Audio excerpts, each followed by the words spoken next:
Doctor R માલિક, CDHO Rajkot. પરમ દિવસે જ્યારે અમને ખબર પડી કે ભાઈ આ રીતના ન્યૂઝ જે વાયરલ થયા છે, તો ગઈકાલે અમે લોકોએ તપાસ કરી હતી કે ભાઈ આની અંદર શું શું થઈ શકે છે. તો માનનીય DDO સાહેબ, માનનીય કલેક્ટર સાહેબ જોડે બી મુલાકાત કરી અને આગળ કઈ રીતે ઇવન સ્ટેટ લેવલે બી વાત કરી કે ભાઈ અમે આમાં કઈ રીતે આગળ વધી શકાય, બધાનો સાથની સાથે જ આગળ વધવું પડે. ગઈકાલે માનનીય DDO સાહેબે કીધું કે કમિટી બનાવીને તમે લોકો એની તપાસ કરો. તો બપોર પછી અમે લોકો એક કમિટી બનાવી, જેની અંદર હું એઝ એ CDHO, પછી અમારા RCHO ડૉક્ટર જોશી સાહેબ, ત્રીજા ડૉક્ટર સિંહ સાહેબ અમારા ક્વોલિટી એમઓ વત્તા ADHO, ચોથા જે છે આપણા PDUના જે ગાયનેકોલોજીસ્ટ છે એ હતા, અને એક MOHના પ્રતિનિધિ RMCમાંથી, અને એક ડૉક્ટર ઝાલા આપણા પરમકુવરવાળા. બધા જ અમે લોકો સાંજે 5 વાગે ગયા હતા અને આખી હોસ્પિટલના જે રેકોર્ડ છે એ બી જોયા, સાથે સાથે જ્યાં બનાવ બનેલો છે એ પણ જો એમની સાથે ચર્ચા બી કરી બધી આખી. અને એમાં ચર્ચામાં એમણે એ કીધું કે ભાઈ 20 જાન્યુઆરીના દિવસે એમણે કંઈક પાસવર્ડ ચેન્જ કરવાની જરૂર પડી હતી, અને એમાં એ લોકોને એવું લાગ્યું કે ભાઈ આપણું કંઈક CCTVમાં કંઈક થયું હશે, પણ એ લોકોએ એના પછી પણ કોઈ એમાં શું કહેવાય કે એની માહિતી કંઈ આપી નહોતી જાણવા જોગતી હોતી. અને જ્યારે હોસ્પિટલની મુલાકાત લીધી તો ત્યાં જે લેબર રૂમની અંદર હતું એ કેમેરા લગાવેલા હતા એ વખતે. અત્યારે તો ખાલી એનું સોકેટ જ હતું એ લગાવી દીધું, અને કર્ટેન બી હતું.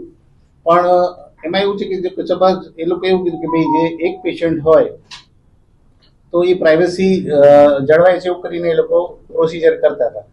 પણ એ જે થવું જોઈએ, ત્યાં જો કેમેરા લાગેલા હોય તો એ પ્રાઇવસીની ભંગ થાય છે. એટલે એ આપણા મેડિકલ એથિક્સ પ્રમાણે અને CCTVના રૂલ્સ પ્રમાણે બી આપણે એવું કહીએ કે ભાઈ માન્ય નથી.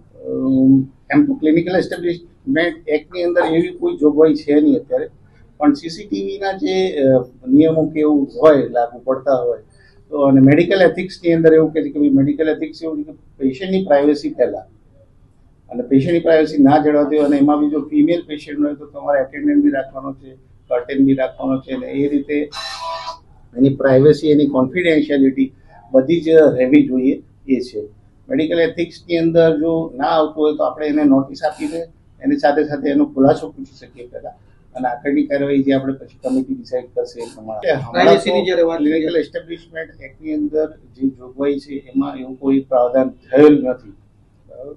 પણ ભવિષ્યમાં આ ઇન્સિડન્સના કારણે કે ભાઈ આવું ટીવી હેક થઈ શકે છે કે કેમેરા હેક થઈ શકે છે, અને એના પરથી તમારી જે સાયબર સિક્યુરિટી છે એની અંદર એક ફોલ્ટ જ કહેવાય કે આપણી લિમિટેશન કહેવાય કે બીકોઝ વી આર મેડિકોઝ.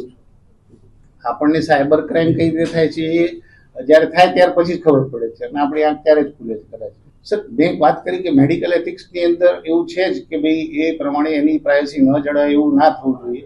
પણ એ જે છે વસ્તુ પ્રાઇવસીના ભંગનું જે છે આખું, એ ક્રિમિનલ પ્રોસિજર કોડની અંદર જતું રહે છે. એમાં એવું છે કે એન્ટ્રી અને એક્ઝિટ અને પાર્કિંગ એ 3 જગ્યાએ એ લોકોએ કીધું છે. CCTVની જે ગાઈડલાઈન છે એની અંદર તો એવું જ છે, બરાબર.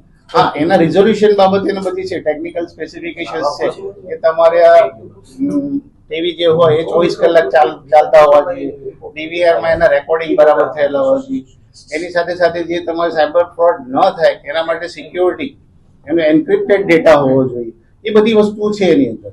એટલે તમે જો વારંવાર એ ચેન્જ ના કરતા હોય, પાસવર્ડ ચેન્જ ના કરતા હોય તો you may be victim of that cyber fraud.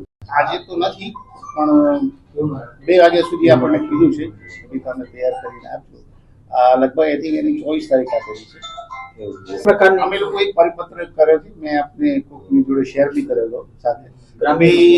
Taluka health officer ને primary health centre, CHC, SDH, even private હોસ્પિટલના જે IMA જે આપણું સંગઠન છે, ઇન્ડિયન મેડિકલ એસોસિએશન, એના પ્રમુખને બી અમે લોકોએ એની માહિતી મોકલી છે કે ભાઈ આ રીતનું ક્યાંય બી બ્રીચ ઓફ પ્રાઇવસી થતું હોય તો પ્લીઝ એ જગ્યાએથી એટલે એ અમે લોકો હજુ પરિપત્ર કર્યો છે. હવે જો કદાચ એવું જાણવામાં આવશે તો પછી